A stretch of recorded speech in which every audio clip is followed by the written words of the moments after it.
السلام عليكم ورحمة الله وبركاته. الحمد لله رب العالمين والصلاة والسلام على رسوله الأمين وعلى آله وصحبه أجمعين أما بعد. നമ്മൾ കുറച്ച് മുൻപ് കേട്ട വിവാദമായിരുന്നു ഹലാൽ ഇറച്ചി, ഹലാൽ മാംസവുമായി ബന്ധപ്പെട്ടിട്ടുള്ള. ഒരു മുസ്ലിമിനെ സംബന്ധിച്ചിടത്തോളം എന്തൊരു കാര്യം ചെയ്യുമ്പോഴും ജീവിതത്തിൽ ഒരു സ്റ്റെപ്പ് എടുക്കുമ്പോൾ അത് അള്ളാഹ്ക്ക് പൊരുത്തമുള്ള രീതിയിലാണോ എന്ന് മനസ്സിലാക്കിക്കൊണ്ട് മാത്രമേ അത് ചെയ്യാൻ പറ്റുള്ളൂ എന്നുള്ളത് അടിസ്ഥാനപരമായി നമ്മൾ പഠിപ്പിക്കപ്പെട്ടുള്ള ഒരു കാര്യമാണ്. അപ്പോ ഹലാൽ ഒരു മാംസം കഴിക്കുമ്പോൾ ആ മാംസം ഹലാലാവാൻ ചില നിബന്ധനകളുണ്ട്. ആ മാംസം ഹലാലാണ് എന്ന് ഉറപ്പുവരുത്തിയാൽ മാത്രമേ അത് കഴിക്കാൻ പാടുള്ളൂ എന്നതാണ്. അപ്പോ എപ്പോഴാണ് മാംസം ഹലാലാവുന്നത്, അതിനുള്ള നിബന്ധനകളാണ് നമ്മൾ ഇന്ന് ഈ വീഡിയോയിൽ ചർച്ച ചെയ്യുന്നത്. അപ്പൊ ഒന്നാമതായി നമ്മൾ മനസ്സിലാക്കേണ്ടത്, മാംസം നമുക്ക് അറിയാത്ത സോഴ്സിൽ നിന്ന് വന്നു കഴിഞ്ഞാൽ, നമുക്കറിയില്ല ഇതിന്റെ സോഴ്സ് എവിടെയാണ് എന്നുണ്ടെങ്കിൽ ബൈ ഡിഫോൾട്ട് അസലിൽ അത് ഹറാമാണ്, അത് ഹലാലാണ് നമ്മൾ ഉറപ്പുവരുത്തണം. സാധാരണ ഇസ്ലാമിലെ ഒരു ബേസിക് പ്രിൻസിപ്പിൾ എന്ന് പറയുന്നത് ദുനിയാവുമായി ബന്ധപ്പെട്ട വിഷയങ്ങളെല്ലാം അടിസ്ഥാനപരമായി ഹലാലാണ്, അത് ഹറാമാണ് എന്നതിനാണ് തെളിവ് വേണ്ടി വരിക.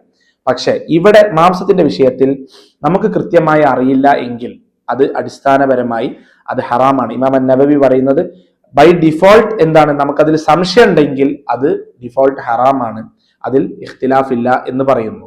ഇനി എങ്ങനെയാണ് ഇത് ഹലാലാവാനുള്ള നിബന്ധനകൾ? ഒന്നാമത്തെ കാര്യം, ആ കഴിക്കുന്ന മാംസം അത് തന്നെ ഹലാലാവണം, അഥവാ അത് ഹലാലായ മാംസം മൃഗമായിരിക്കണം എന്നുള്ളതാണ് ഒന്നാമത്തെ കണ്ടീഷൻ. ഇപ്പോൾ പന്നിയിറച്ചി നമുക്ക് ഹലാലല്ല, അതുകൊണ്ട് ആ മൃഗം ഹലാലാവണം, അത് നമുക്ക് കഴിക്കാൻ അനുവദിക്കപ്പെട്ട മൃഗമായിരിക്കണം എന്നുള്ളത് ഒന്നാമത്തെ നിബന്ധന. രണ്ടാമത്തെ നിബന്ധന, ഇത് അറുക്കുന്ന വ്യക്തി അറക്കാൻ വേണ്ടി, മാംസം ഭക്ഷിക്കാൻ വേണ്ടിയിട്ട് അറുക്കണം എന്ന നിയത്തോട് കൂടിയിട്ട് ആയിരിക്കണം ആ മൃഗത്തെ അറുത്തിട്ടുണ്ടാവേണ്ടത്. അഥവാ ബൈ ആക്സിഡന്റലി ആ മൃഗം കൊല്ലപ്പെട്ടതോ ചത്തതോ ഒക്കെ ആണെന്നുണ്ടെങ്കിൽ അത് നമുക്ക് കഴിക്കൽ അനുവദനീയമല്ല. മൂന്നാമത്തെ കാര്യം എന്നുള്ളത്, ഇത് അറുക്കുന്ന വ്യക്തി വിശ്വാസിയായ മുസ്ലിം ആയിരിക്കണം, അല്ലെങ്കിൽ വിശ്വാസിയായ അഹ്ലു കിതാബ് ആയിരിക്കണം, അഥവാ വിശ്വാസിയായ ജൂതനോ ക്രിസ്ത്യാനിയോ ആയിരിക്കണം. എന്തുകൊണ്ടാണ് ജൂതനോ ക്രിസ്ത്യാനിയോ അറുത്തത് നമുക്ക് കഴിക്കാൻ പറ്റുന്നത് എന്ന് ചോദിച്ചു കഴിഞ്ഞാൽ, വിശുദ്ധ ഖുർആനിൽ അല്ലാഹു സുബ്ഹാനഹു വ തആല പറയുകയാണ്, വ ഇലാഹുന വ ഇലാഹുക്കും വാഹിദ്, നമ്മുടെയും നിങ്ങളുടെയും ദൈവം ഒന്നാണ്. അഥവാ ജൂതന്മാരായിക്കോട്ടെ, ക്രിസ്ത്യാനികളായിക്കോട്ടെ, മുസ്ലിങ്ങളായിക്കോട്ടെ, അവരെല്ലാം അള്ളാഹുവിനെ ആരാധിക്കുന്നുണ്ട്. പക്ഷെ അള്ളാഹുവിനെ ആരാധിക്കുന്നതിന്റെ രീതിയിൽ അവർക്ക് ചില അബദ്ധങ്ങൾ സംഭവിച്ചു. അവർ അള്ളാഹ്ക്ക് പുത്രനുണ്ടെന്ന് വാദിക്കുകയും ഒക്കെ ചെയ്തിട്ടുണ്ട്. പക്ഷെ അൾട്ടിമേറ്റ്ലി മൂന്ന് പേരും ഈ ദൈവത്തെ ആരാധിക്കുന്നു എന്ന കാരണം കൊണ്ടാണ്, അള്ളാഹുവിനെ ആരാധിക്കുന്നു എന്ന കാരണം കൊണ്ടാണ് അവർ അറുത്ത ഭക്ഷണം അറുത്ത മാംസം നമുക്ക് കഴിക്കൽ അനുവദനീയമായത് എന്ന് പണ്ഡിതന്മാർ സൂചിപ്പിക്കുന്നു. ഇനി അടുത്ത ഒരു കണ്ടീഷൻ എന്നുള്ളത്, ആ മൃഗത്തെ ശരിയായ രീതിയിലായിരിക്കണം അറുത്തിട്ടുണ്ടാവേണ്ടത്. റസൂലുള്ളാഹി സ്വല്ലല്ലാഹു അലൈഹി വസല്ലമയോട് ഒരു സഹാബി വന്ന് ചോദിച്ചു, ചിലപ്പോഴൊക്കെ നമ്മൾ മരുഭൂമിയിലായിരിക്കും, നമ്മുടെ കയ്യിൽ കത്തി ഉണ്ടാവില്ല, അപ്പൊ എന്താ ചെയ്യേണ്ടത് എന്ന് ചോദിച്ചപ്പോൾ റസൂലുള്ളാഹി സ്വല്ലല്ലാഹു അലൈഹി വസല്ലം പറഞ്ഞു, കുല്ലുമാ അൻഹറദ്ദം വദുകിറ സ്മല്ലാഹു അലൈഹി ഫകുലു. കുല്ലുമാ അൻഹറദ്ദം, ഇതാണ് കീവേഡ്. അഥവാ രക്തം ധാരാളമായി പുറത്തേക്ക് വരുന്ന രീതിയിൽ അറക്കപ്പെട്ടത് എന്താണോ, ആ അവസ്ഥയിലുള്ളത് എന്താണോ അത് നിങ്ങൾക്ക് കഴിക്കാം. അപ്പൊ രക്തം ധാരാളമായി പുറത്തേക്ക് വരണമെങ്കിൽ ശരിയായ രീതിയിൽ അറക്കണം.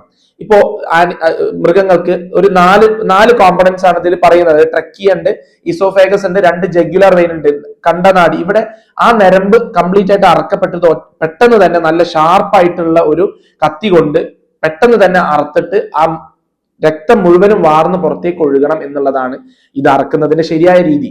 ഇപ്പൊ ചില പാശ്ചാത്യ രാജ്യങ്ങളൊക്കെ ചില സ്റ്റണ്ണിങ് എന്ന് പറയുന്ന ഒരു മാർഗമുണ്ട്. അതായത് അവർക്ക് ഒരു ഇലക്ട്രിക് ഷോക്ക് കൊടുത്തിട്ട് അതിനെ കൊല്ലുന്ന. പക്ഷെ ആ ഇലക്ട്രിക് ഷോക്ക് കൊടുത്തിട്ട് കൊന്നതാണ് എന്നുണ്ടെങ്കിൽ ആ മാംസം നമുക്ക് അനുവദനീയമല്ല, അതിനെ അറുത്ത് തന്നെ കൊന്നതായിരിക്കണം എന്ന് പണ്ഡിതന്മാർ ഐക്യകണ്ഠേന പറയുന്നുണ്ട്. ഇനി ചില കേസിൽ ആ ഇലക്ട്രിക് ഷോക്ക് കൊടുത്ത് അത് ഏകദേശം മരിക്കാനാവുന്ന ഒരു അവസ്ഥയിലേക്ക് എത്തും, എന്നിട്ട് അതിനെ അറുത്തിട്ട് കൊല്ലുകയാണെങ്കിൽ പോലും, ഈവൻ ദോ അത് ശരിയായ രീതിയിൽ, അഥവാ അത് മൃഗത്തിനെ ശരിയായ രീതിയിലല്ല അറക്കുന്നത്, അത് മൃഗപീഡനമാണെങ്കിൽ പോലും ആ ടെക്നിക്കലി അത് ഹലാലാണ്. അത് മരണപ്പെടാനുള്ള കാരണം ആ അറവാണ് എങ്കിൽ ആ മൃഗം നമുക്ക് അനുവദനീയമാണ്. അപ്പോൾ ശരിയായ രീതിയിൽ അറുക്കുക എന്നുള്ളതാണ് മറ്റൊരു കാരണം, മറ്റൊരു ഷർത്ത്. ഇനി അടുത്ത ഷർത്ത് എന്താ എന്നുള്ളത് ഈ ഹദീസിൽ തന്നെ പറയുന്നുണ്ട്, കുല്ലുമാ അൻഹറദ്ദം വദുകിറ സ്മല്ലാഹു അലൈഹി, അള്ളാന്റെ നാമം അഥവാ അറക്കുന്ന സമയത്ത് അള്ളാന്റെ നാമം പറയുക, തസ്മിയ പറയുക എന്നുള്ളത് നിർബന്ധമാണ്. ഇപ്പൊ ഹംബലികളും ഹനഫികളും മാലിക്കികളും പറയുന്നത് അവർ നിർബന്ധമായി ബിസ്മില്ല എന്ന് ഓതൽ അല്ലെ ബിസ്മില്ല എന്ന് പറയൽ നിർബന്ധമാണ്. ഏതെങ്കിലും ഒരു മുസ്ലിം ആണെങ്കിൽ പോലും മനഃപൂർവ്വം ബിസ്മില്ല എന്ന് പറയുന്നത്, മറന്നു പോകുന്നതല്ല, മനഃപൂർവ്വം ബിസ്മില്ല എന്ന് പറഞ്ഞിട്ടില്ലെങ്കിൽ മുസ്ലിം അറുത്തത് പോലും ഹറാമാണ് എന്ന് ഈ പണ്ഡിതന്മാർ പറയുന്നുണ്ട്. അതിന് അവർക്ക് ആയത്തും തെളിവാണ്. ഫകുലു മിമ്മ ദുക്കിറ സ്മല്ലാഹു അലൈഹി എന്ന ആയത്തിൽ കാണാം. വലാ തഅകുലു മിമ്മാ ലം യുദ്കറ സ്മല്ലാഹു അലൈഹി, നിങ്ങൾ അള്ളാന്റെ നാമത്തിൽ അല്ലാതെ അറക്കപ്പെട്ടതിനെ നിങ്ങൾ കഴിക്കരുത് എന്ന് അള്ളാഹു സുബ്ഹാനഹു വ തആല ഖുർആനിൽ പറയുന്നുണ്ട്. ഇപ്പോൾ ഷെയ്ഖുൽ ഇസ്ലാം ഇബ്നു തൈമിയ്യ റഹിമഹുല്ലാഹ് പറയുകയാണ്, അറുക്കുന്ന സമയത്ത് ബിസ്മി ചൊല്ലുക, തസ്മിയ പറയുക എന്നുള്ളത് നമസ്കാരത്തിൽ ഫാത്തിഹ ചൊല്ലാൻ വേണ്ടി പറയുന്നതിനേക്കാൾ കൂടുതൽ എണ്ണത്തിൽ തെളിവുകൾ ഉണ്ട് എന്നുള്ളത് ഷെയ്ഖുൽ ഇസ്ലാം ഇബ്നു തൈമിയ്യന്റെ കമന്റ് ആണ്. അപ്പോ അവർക്ക് മറ്റൊരു ഈ വിഷയത്തിൽ ഏറ്റവും പ്രധാനപ്പെട്ട മറ്റൊരു തെളിവാണ്, റസൂലുള്ളാഹി സ്വല്ലല്ലാഹു അലൈഹി വസല്ലമയുടെ അടുത്ത് ഒരു സഹാബി ഒന്ന് ചോദിക്കുകയാണ്, നമുക്ക് ഇപ്പോ അത് നമ്മുടെ വേട്ടമൃഗത്തെ വിട്ടുകൊണ്ട് ആ വേട്ടമൃഗം വേട്ടയാടിയ മൃഗത്തെ നമുക്ക് കഴിക്കാം, ഒരുവിനെ നമുക്ക് കഴിക്കാം. പക്ഷെ ആ വേട്ടമൃഗത്തെ നമ്മൾ വേട്ടയ്ക്ക് വിടുന്ന സമയത്ത് നമ്മൾ ബിസ്മില്ല എന്ന് പറയണം. അപ്പോ എന്നിട്ട് നമ്മുടെ വേട്ടമൃഗം പോയിട്ട് എന്താണോ വേട്ട ചെയ്തത് ആ ഒരുവിനെയാണ് നമ്മൾ കഴിക്കുക. അപ്പോ ഈ സഹാബി ചോദിക്കുന്നത്, ഞാൻ എന്റെ വേട്ടമൃഗത്തെ അയക്കുന്നു, പക്ഷെ ഞാൻ ഉരുവിന്റെ അടുത്ത് എത്തുമ്പോൾ ഞാൻ ചുറ്റും മറ്റു മൃഗങ്ങളെയും കാണുന്നുണ്ട്. എനിക്കറിയില്ല എന്റെ വേട്ടമൃഗം തന്നെയാണോ ആ ഉരുവിനെ കൊന്നത് എന്ന് എനിക്ക് ഉറപ്പില്ല. അപ്പൊ എന്ത് ചെയ്യും എന്ന് ചോദിച്ചപ്പോൾ റസൂലുള്ളാഹി സ്വല്ലല്ലാഹു അലൈഹി വസല്ലം പറഞ്ഞു, ഫലാ തഅകുൽ, കഴിക്കരുത്. ഫഇന്നമാ സമ്മൈത അലാ കൽബിക് വലം തുസമ്മ അലാ കൽബൽ ആഖിർ, നീ നിന്റെ മൃഗത്തിനാണ് ബിസ്മി ചൊല്ലിയത്, അഥവാ മറ്റുള്ള മൃഗങ്ങൾക്കൊന്നും നീ ബിസ്മി ചൊല്ലിയിട്ടില്ല എങ്കിൽ നമുക്ക് ഉറപ്പില്ലല്ലോ ഏത് മൃഗമാണ് അതിനെ വേട്ടയാടിയത്.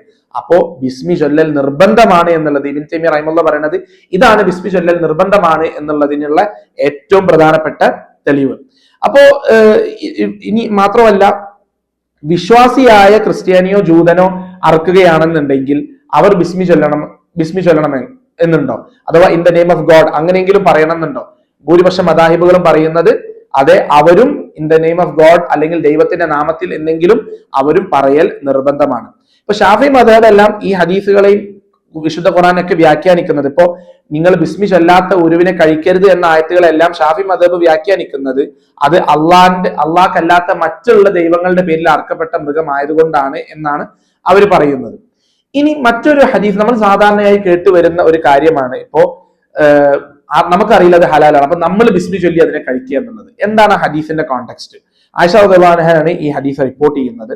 അപ്പൊ അതില് സഹാബത്ത് ചോദിക്കാണ് റസൂലുള്ളാഹി സ്വല്ലല്ലാഹു അലൈഹി വസല്ലമയോട്, ചില പുതിയ മുസ്ലിങ്ങൾ അഥവാ ഇസ്ലാമിലേക്ക് പുതുതായി കടന്നു വന്ന പുതു മുസ്ലിമീങ്ങൾ അവർ നമുക്ക് മാംസം തരുന്നുണ്ട്, അപ്പൊ നമുക്ക് അറിയില്ല അവർ ബിസ്മി ചൊല്ലിയിട്ടുണ്ടോ ഇല്ലേ എന്നുള്ളത്.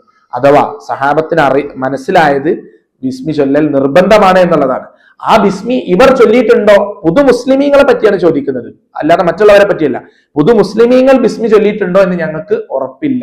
അപ്പോൾ എന്ത് ചെയ്യും? അപ്പോൾ റസൂലുള്ളാഹി സ്വല്ലല്ലാഹു അലൈഹി വസല്ലം പറഞ്ഞത്, നിങ്ങൾ ബിസ്മി ചൊല്ലിക്കൊണ്ട് നിങ്ങൾ അതിനെ കഴിക്കുക എന്നുള്ളതാണ്. ഇബ്നു ഹജർ റഹിമഹുല്ലാഹ് പറയുന്നത്, ഈ ഹദീസിൽ നിന്ന് നമുക്ക് മനസ്സിലാക്കാം, മുസ്ലിമീങ്ങളെ പറ്റി പൊതുവിൽ നമുക്ക് ഹുസ്നുൽ ദन्न ഉണ്ടാവണം. അഥവാ അവർ ബിസ്മി ചൊല്ലി എന്ന് അവർ പറഞ്ഞിട്ടുണ്ടെങ്കിൽ നമ്മൾ അത് മുഖവിലക്ക് എടുക്കണം എന്നുള്ളതാണ് ഇബ്നു ഹജർ റഹിമഹുല്ലാഹ് പറയുന്നത്. അപ്പൊ ഇതൊക്കെയാണ് മാംസം ഹലാലാവാനുള്ള ഒരു ബേസിക് ആയിട്ടുള്ള ചില നിബന്ധനകൾ. അല്ലാഹു സുബ്ഹാനഹു വ തആല നമ്മെ കാര്യങ്ങൾ ഉൾക്കൊള്ളുന്നവരിൽ ഉൾപ്പെടുത്തി അനുഗ്രഹിക്കുമാറാകട്ടെ. വാഖിദ ദഅവാന അൽഹംദുലില്ലാഹി റബ്ബിൽ ആലമീൻ. അസ്സലാമു അലൈക്കും വറഹ്മത്തുള്ളാഹി വബറകാതുഹു. ولا تعجل بالقرآن من قبل أن